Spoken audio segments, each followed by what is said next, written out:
And most of us, we tell a story about our lives.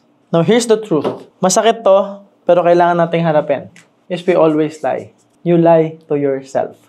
You tell yourself hindi mo kaya. You tell yourself na wala kang patutunguhan. You tell yourself wala kang future. You tell yourself hindi mo deserve. You tell yourself, eto ka, ganito ka, hindi ka magaling, wala kang potential or whatever.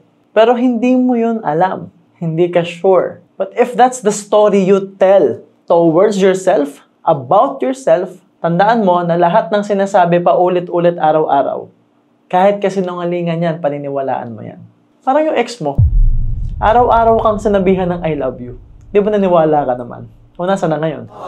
Araw-araw kang sinasabihan na hindi ka iiwan, o nasa na? Iniwan ka rin, di ba? Ito worse, araw-araw sinasabi niya na hindi ko kaya pag wala ka.